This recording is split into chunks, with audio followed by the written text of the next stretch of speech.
Pegaram só com a mão, pegaram só com a mão, pegaram só com a mão, pegaram só com a mão. Primeiro, para a gente começar a tratar desse tema, eu estava até conversando previamente aí com os organizadores para a gente sentir mais ou menos qual é a linguagem que se tem que adotar. A gente tem que adotar uma linguagem em função do público. Como o público é de estudantes, é de professores, é de servidores públicos, militantes, etc., então, e de camponeses também, de assentados, a linguagem tem que ser quanto mais universal possível.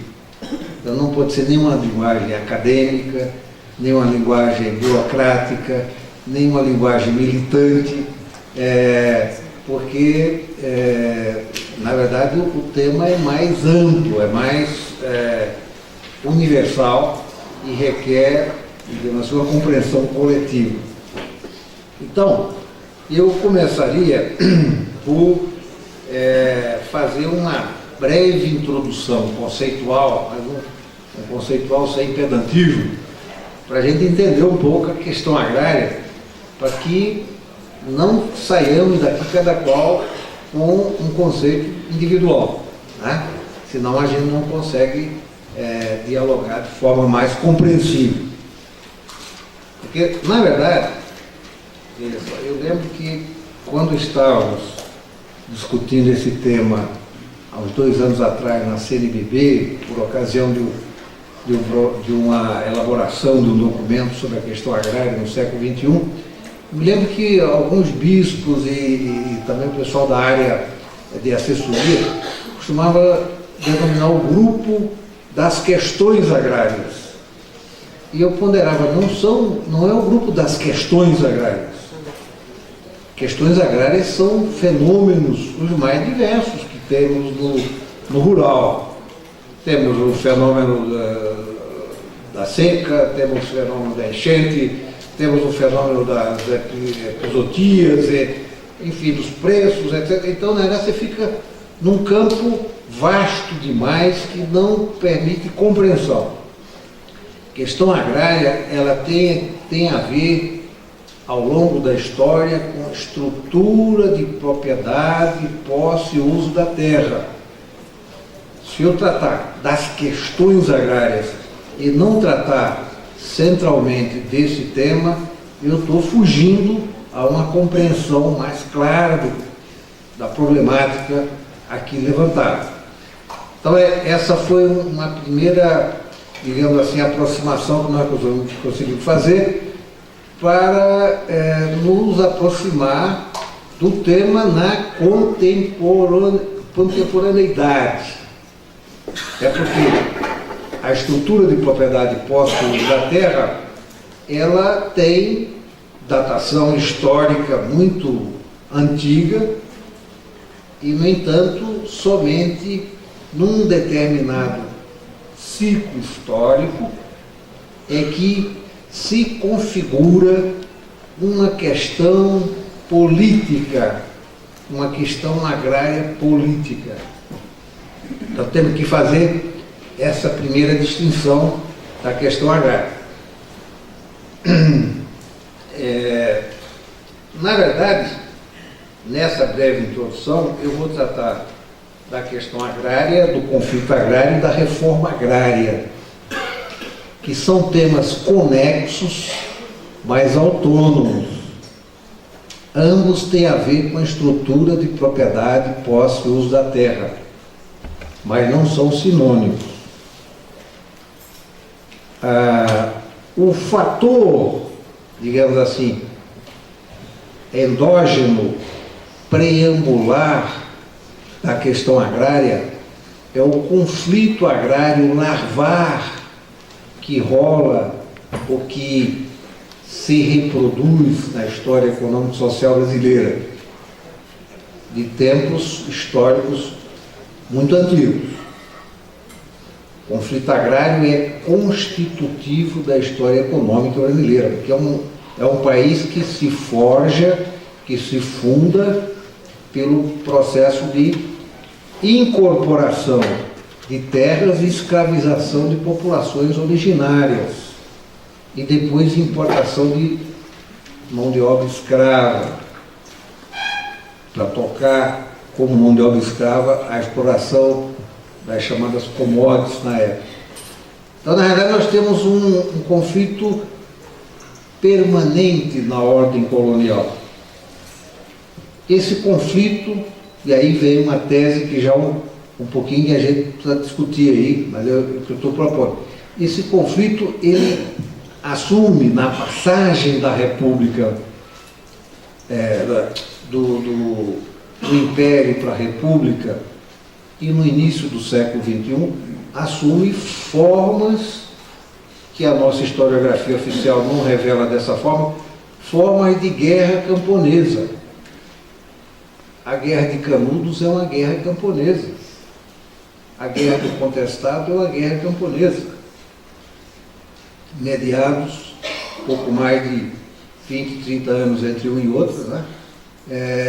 Guerras que envolvem mobilização do exército, porque muitas outras guerras camponesas regionais houve no período, mas sem o caráter de mobilização nacional do exército para derrotar os acampamentos, ou os assentamentos, ou as volantes, como era mais no caso do contestado, do movimento camponês. No entanto, vejam só, nem Canudos, nem Contestado, como conflitos nacionais, geraram, à época, em contrapartida, uma questão política agrária nacional. Vejam que o grande representante da Bahia na Guerra de Canudos era o senador Rui Barbosa, um liberal clássico que, digamos assim, ignorou solenemente as consequências da guerra. Não fazia parte do pacto de poder incorporar aquelas populações digamos, ao marco da reforma política. A mesma coisa incontestável. Então, na República Velha e no Império, e muito antes, digamos assim, nos primórdios da independência, até a lei de terras, etc., a questão agrária não era colocada como uma questão política, porque as populações vitimadas pelo conflito agrário não dispunham de representação política, nem de força, no sentido de comparecer ao cerne das decisões políticas do Estado. Elas eram tratadas como questão policial ou questão militar. É apenas na segunda metade do século XX que, por uma série de circunstâncias históricas, e que aí nós temos que prestar homenagem à ação do Partido Comunista Brasileiro, que na época era fortemente ligado às lutas agrárias, e a Igreja Católica, que por razões diversas, principalmente a época do Concílio Vaticano II, desenvolveu uma ação importante no sentido de organização dos trabalhadores rurais, por força desses dois setores que tinham influência do Partido Trabalhista Brasileiro, que era o partido hegemônico, consegue-se colocar na agenda política do Estado a reforma da estrutura agrária, supostamente porque havia um problema da estrutura de propriedade, posse e uso da terra, problema esse que, do ponto de vista jurídico, havia se introduzido desde a Lei de Terras de 1850, que era a consideração da propriedade da terra como um bem mercantil absoluto, para o qual só se adquiria, só se poderia acessar comprando em dinheiro e pelo qual se dispunha de toda garantia e de toda a faculdade de usar e abusar desse recurso. Então esse princípio ele se imiscuiu no Código Civil, em 1915, ele perpassou todas as constituições brasileiras do período republicano, inclusive a de 46, e ele impediu, na prática e juridicamente também, reforma da estrutura de propriedade, posse e uso da terra. A terra, nos regimes fundiários, ou no regime fundiário, desde a Lei de Terra de 1850 até a Constituição de 88, nós vamos ver que tem o Estatuto da Terra no meio, um pouco muda isso, mas de forma bastante formal apenas. A terra é considerada como uma mercadoria como outra qualquer. Um bem transacionável e obtido por compra ou por herança, vendido por dinheiro, e na parte que é controlada pelo setor público, são as terras devolutas, ela é obrigatoriamente colocado em licitações periódicas ou simplesmente ela é estendida às propriedades privadas por doações ou por concessões ou por formas as mais variadas de transferência de patrimônio público. Mas não se cogitou nesse longo período, a não ser pela colonização de terras públicas para a imigração, não se cogitou de reforma da estrutura agrária. Essa preocupação, ela só vai se dar na virada dos anos 50, por iniciativa do governo Goulart, que propõe, sim, uma reforma da estrutura agrária ao Congresso em 62, proposta que é derrotada. Dessa derrota nasce a cisão do bloco do poder de então, PSD-PTB, e os primórdios do golpe militar de 64. João Goulart, a última hora, tenta fazer uma reforma agrária nas beiras de estrada, através de desapropriação por utilidade pública, porque a desapropriação por interesse social era vedada pela Constituição de 46, que, seguindo os ditames da Lei de Terras, impedia a desapropriação se não fosse por prévia e justa indenização em dinheiro, o que significa compra, como previa a Lei de Terras. Então, a gente conceituar e contextualizar do ponto de vista histórico, eu diria que conflito agrário e riscos sociais agrários e ambientais são de idade colonial, são larvares na história social brasileira, mas questão agrária no sentido político, né? Não no sentido social, no sentido político, ele tem uma datação, ele data dos anos 50 do século passado. Né? O fato de você declarar uma reforma agrária, uma questão agrária, declarar politicamente, implicitamente se declara uma reforma da estrutura agrária conexa. Os atores sociais que levantam a questão agrária levantam uma proposta de reforma agrária conexa. Portanto, os termos são irmãos, né?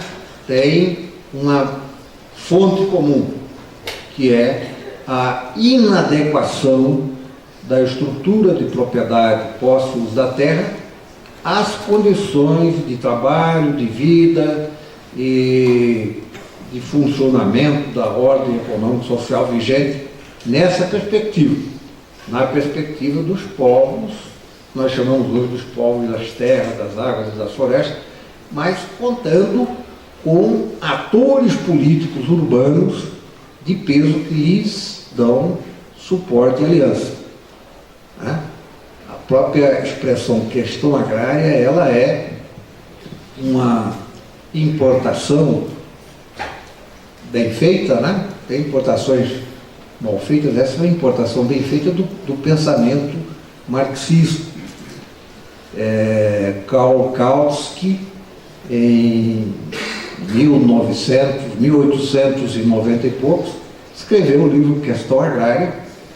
Também lá, a questão agrária é uma questão política, porque na história agrária da Alemanha, da Prússia, também houve guerras camponesas tão, digamos assim, dramáticas como as brasileiras. Mas é só quando o Partido Social Democrata, com uma maioria, à época, de camponeses afiliados, coloca essa demanda no centro do partido, é que o partido converte essa questão agrária numa questão política e, portanto, atender à demanda dos camponeses passa a ser uma prioridade do partido, que na sua doutrina histórica tinha o proletariado urbano como, digamos assim, força, sujeito social revolucionário, mas na prática eram os camponeses que davam sustentação social ao partido. Portanto, também lá na Alemanha a questão agrária é uma questão política, primeiro interna ao partido, depois mais geral da sociedade. Aqui ela vai ser uma questão política pelas mãos dos atores que assumem as bandeiras do campesinato nos anos 50. Dos anos 50 até o presente, nós vamos ter, e aí é importante a gente assinalar essa questão dos ciclos históricos. A reforma agrária, a questão agrária, sendo uma questão permanentemente em aberto da estrutura de propriedade pós-uso da terra, ela vai mudar ao longo dos ciclos históricos, portanto ela não é a mesma. Ela trata da mesma natureza de questões, mas essas questões vão se alterando ao longo do ciclo histórico. Portanto, é bom a gente ter esse conceito de ciclo histórico, para ver como é que essa questão se repõe, se reproduz à frente.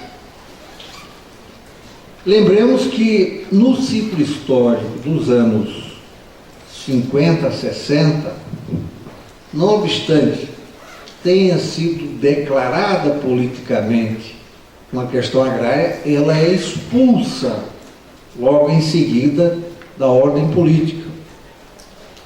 O regime militar que sucede o governo civil de João Goulart, ele vai expulsar a questão agrária da agenda política, colocando-a na clandestinidade, portanto, colocando-a no plano do conflito. A questão agrária passa a ser uma ação, uma reivindicação dita da época como subversiva. E a resposta do regime militar aos problemas levantados nessa fase é uma resposta tipicamente conservadora. É a modernização da agricultura capitalista sem mudança na estrutura agrária. Está aí a expressão modernização conservadora da agricultura. Essa é sempre uma vertente conservadora que é tomada e retomada ao longo dos ciclos históricos. Nós vamos ver que, por outras vias, essa também é a solução, entre aspas, que nos anos 2000 a economia do agronegócio vai tentar reinstalar no país. modernizar capas sucessivas, no sentido de modernização técnica, sem mudança da estrutura agrária.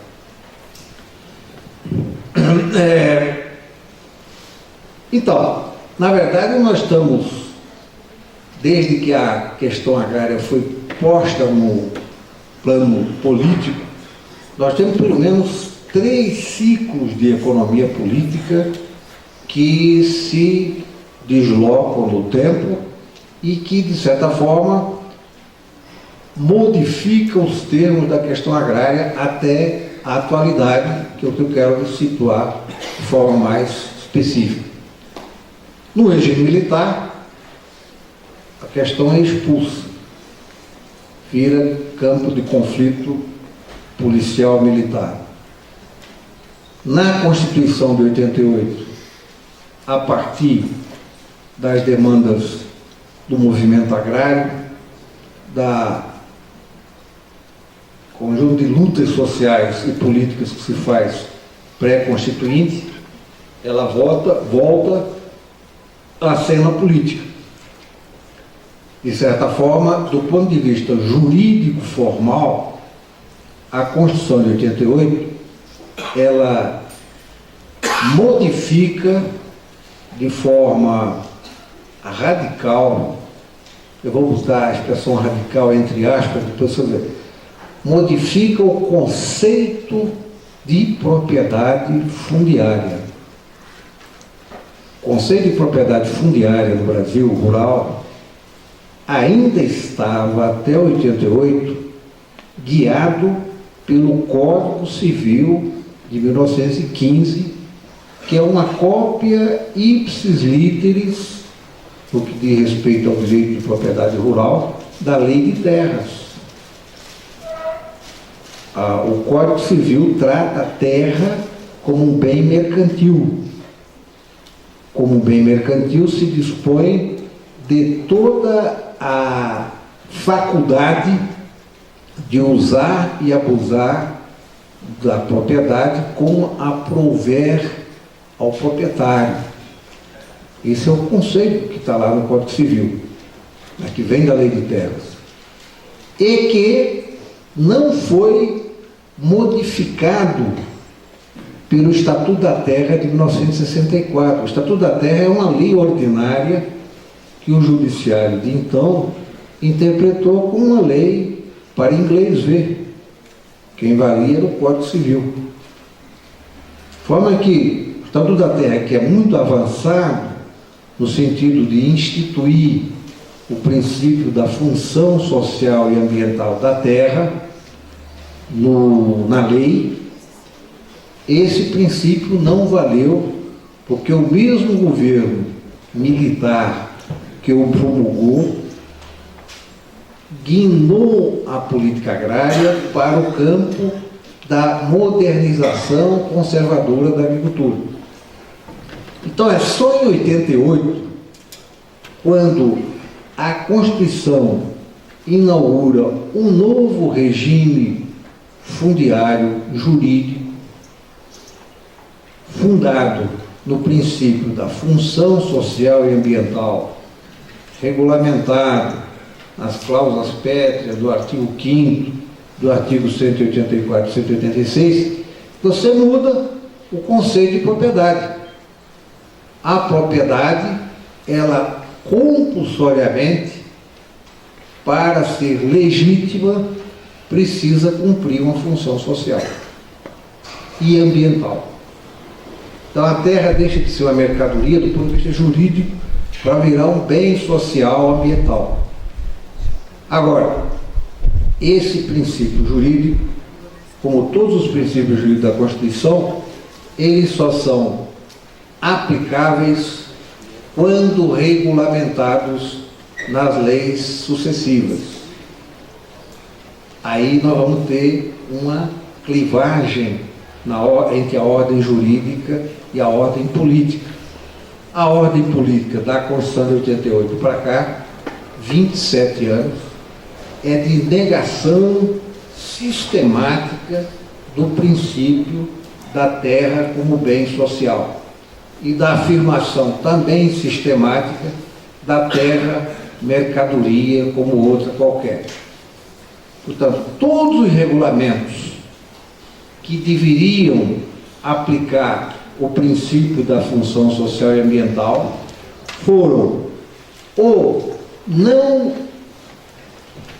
atualizados, ou não regulamentados, ou até mesmo invertidos pelo virtual pacto de economia política que se realizou desde então, somente dos anos 2000 para cá, dos ruralistas na hegemonia política do Congresso, do Executivo e do Judiciário.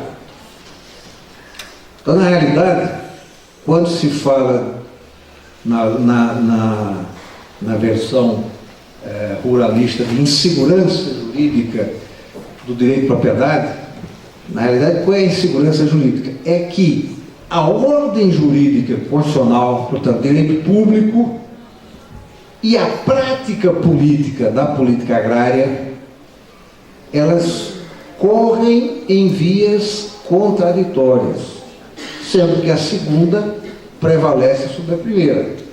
Mas a insegurança jurídica realmente existe, porque a política agrária ela é ilegítima do ponto de vista da própria ordem jurídica. Ora, isso é aparentemente um assunto formal. É um assunto formal, mas um assunto que atesta o grau de inadequação da política agrária que nós temos pós-88 com relação aos seus fundamentos jurídicos criados pela Constituição de 88, que são fundamentos jurídicos bons. O regime fundiário da Constituição de 88 também tem outros componentes importantes que tratam do direito de propriedade, como são os fundamentos das terras étnicas, das terras indígenas e das terras quilombolas, das terras destinadas a parques e reservas florestais contínuas, que tem uma função de preservação ambiental, e, obviamente, da função social ambiental, que, na sua integralidade, trata de utilização produtiva, de preservação ambiental e de relações de trabalho legítimas, simultaneamente realizadas no mesmo espaço. Evidentemente que esse conceito de simultaneamente realizado no mesmo espaço nunca foi regulamentado e, portanto, ele permanece inócuo.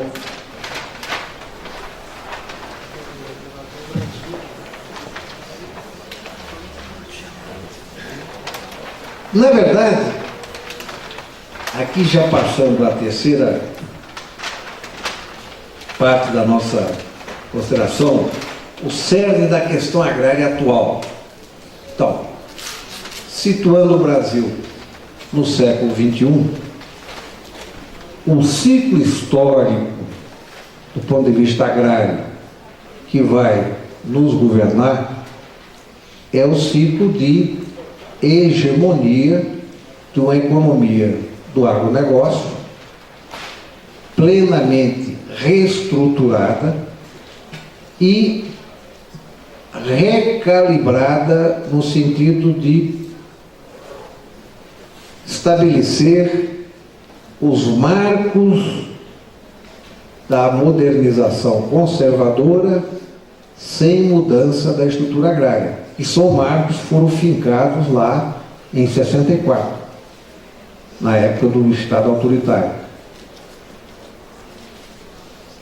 Esse regime, ou esse pacto de economia política, ele se reconstrói nos anos 2000 uma forte conexão com a chamada primarização do comércio exterior brasileiro.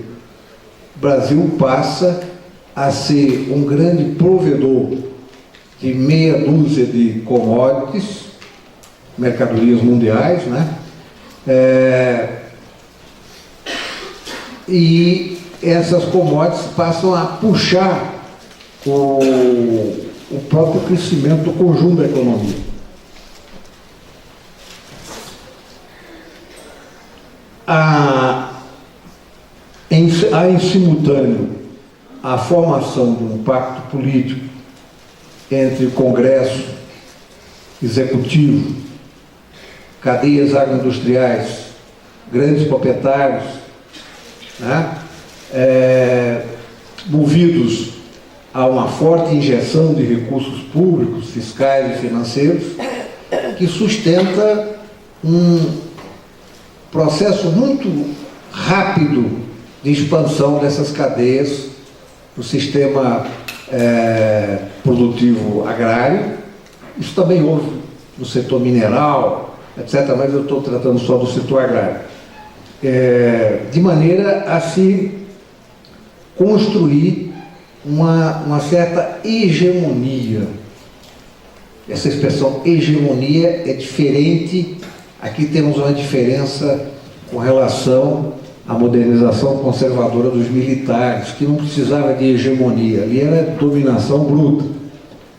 Na hegemonia você tem que criar consensos, ou consensos, digamos assim, virtuais, mas você tem que usar a máquina ideológica como recurso de poder, que não só a força bruta. Então, no processo da hegemonia do agronegócio, há um papel muito importante das mídias e também da academia, da burocracia, dos aparatos formadores de opinião, para ler a economia do agronegócio como salvação da pátria. E tudo mais que a ela se oponha ou que se coloque em oposição aos seus ditames, às suas diretrizes, como atrasado, como algo contrário ao desenvolvimento, como algo, digamos assim, que obsta o avanço das forças produtivas, enfim. Há um discurso que vai da esquerda, pelo menos de uma parte da esquerda à direita, no sentido de justificar o programa de expansão da economia do agronegócio como o único possível, o necessário e o imprescindível, né? E, digamos, o ideário, pela forjação da convicção que muito mais se vende o projeto do que provavelmente pela força bruta. Mas tem muita força bruta também, né?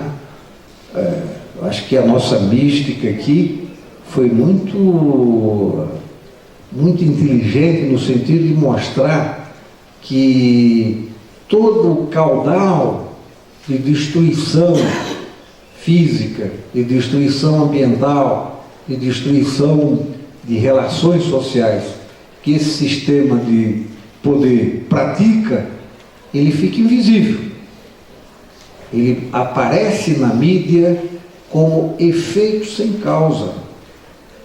Até a mídia mostra que há desmatamento, que existe agrotóxico, que existe quebra da biodiversidade, que há problemas no abastecimento de água nas cidades grandes, pequenas, médias, etc. Mas esses são efeitos sem causa, são fenômenos isolados, né?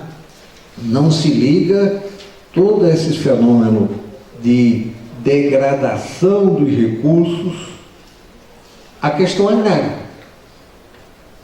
Talvez a ligação mais fecunda que se tenha feito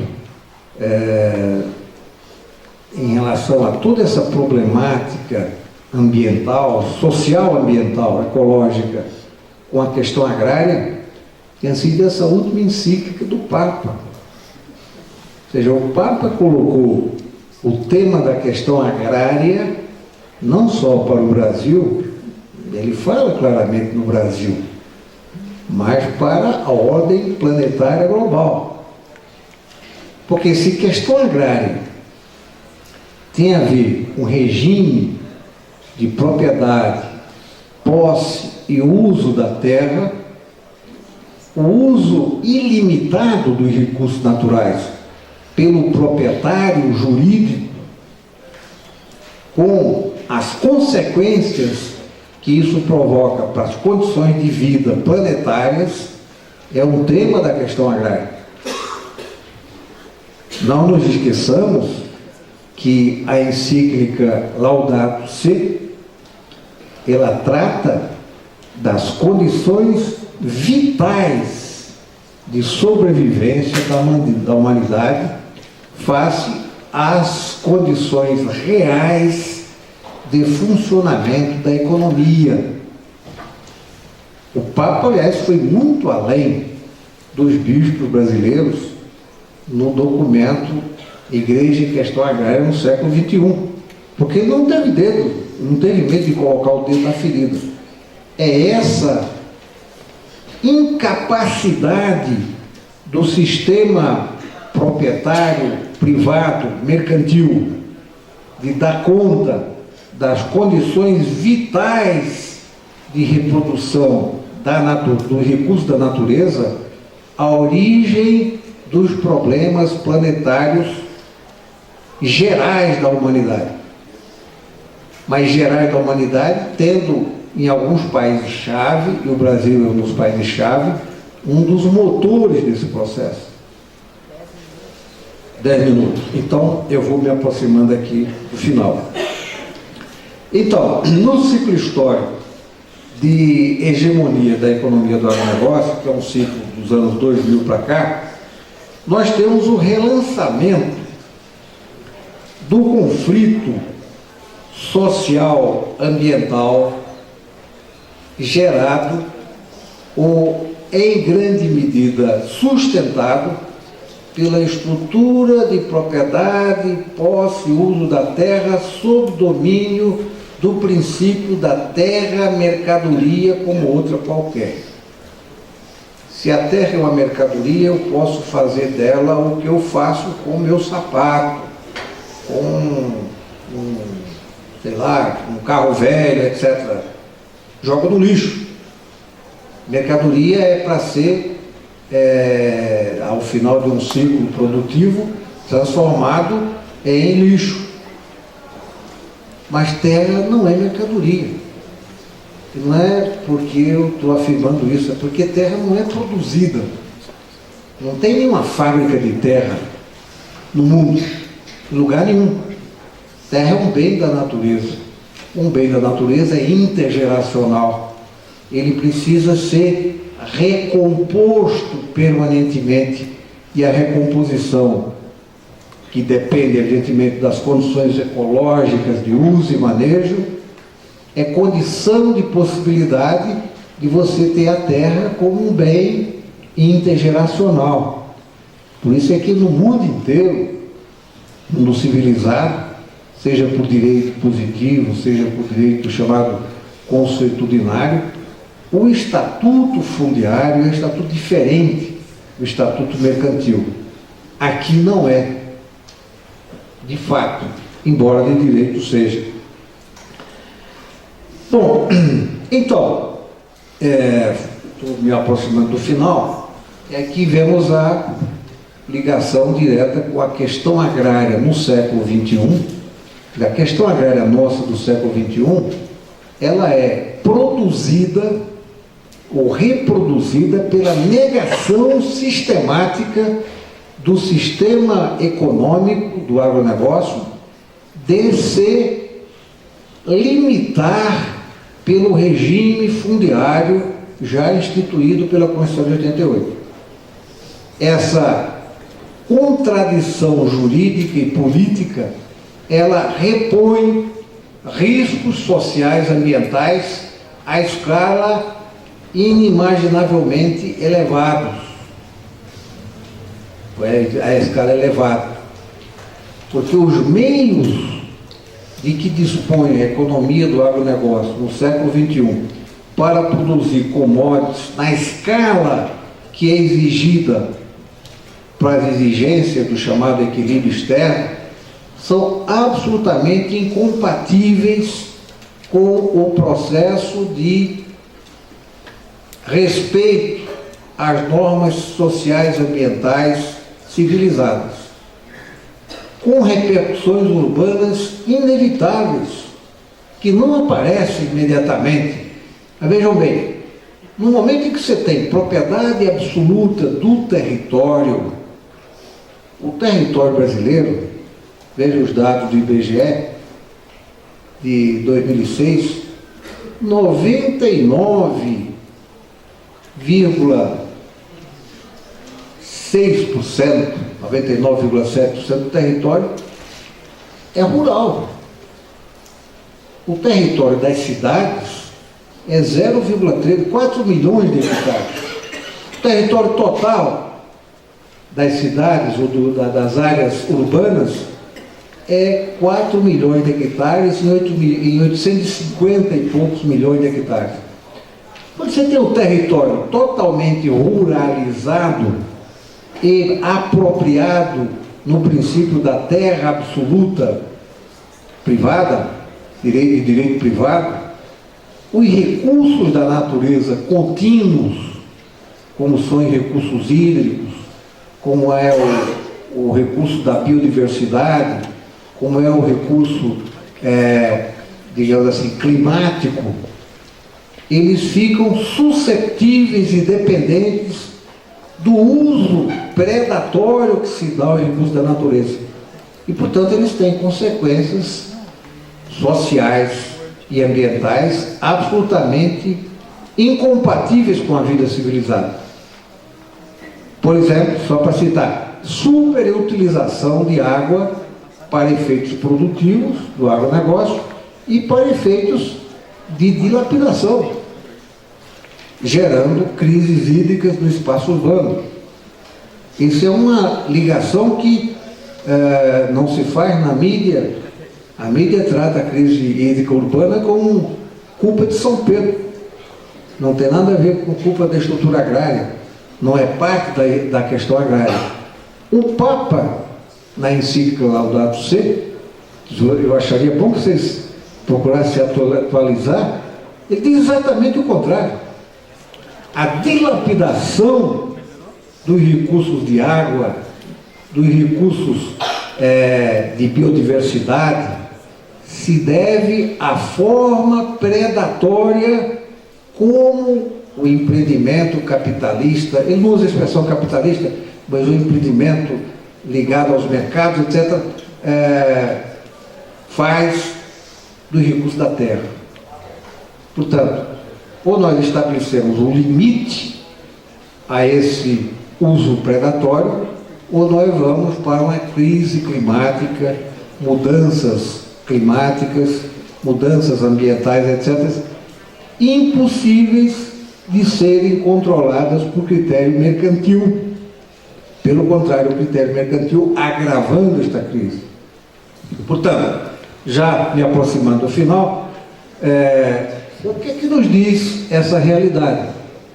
Essa realidade nos diz que a reforma da estrutura agrária, que já estava desenhada lá atrás, no Estatuto da Terra, que foi ignorado, que foi trazido ao cimo do sistema jurídico da Constituição de 88 e foi ignorado, ela continua absolutamente necessária às condições de reprodução da vida civilizada do ponto de vista agrário e do ponto de vista urbano.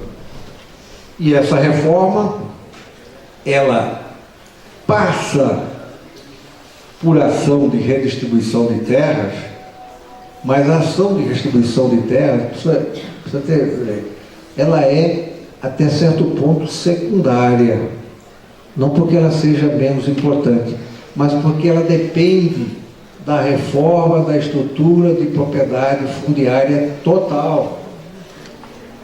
Se você não muda o conceito prático, pragmático de direito de propriedade, e você faz um programa de distribuição de terras, é o que nós temos, esse programa, mais dia, menos dia, vai ser comido pela estrutura agrária intocada.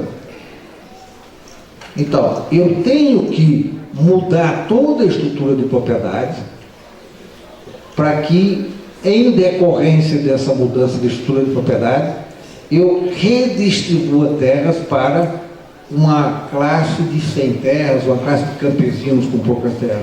E aí, viriam outras ações, que eu não vou entrar aqui, de reestruturação técnica, produtiva, de políticas de inovação, etc., de reestruturação educacional, que tornariam viável um programa de reforma agrária nessa perspectiva. Agora, um programa de assentamento de trabalhadores rurais na base de distribuição de terras sem mudança da estrutura agrária geral é um programa que é permanentemente refém da economia do agronegócio. A economia do agronegócio é como se estivesse permanentemente cercando aqueles assentamentos com seus aviões, com seus prepostos, que estão, evidentemente, tentando adquirir aquelas terras, arrendar aquelas terras, oferecer vantagens, trazer de volta para o mercado. E o programa de reforma agrária não é um programa mercantil, é um programa fora do mercado. Portanto, e o próprio mercado não pode ser autônomo. O programa de reforma agrária que não estabeleça limites ao direito de propriedade privada absoluto, ele é refém dessa estrutura pré-existente. Penso que o meu tempo já acabou e depois podemos voltar ao debate. Pegaram só com a mão, pegaram só com a mão, pegaram só com a mão, pegaram só com a mão, pegaram só com a mão, pegaram só com a mão, pegaram só com a mão.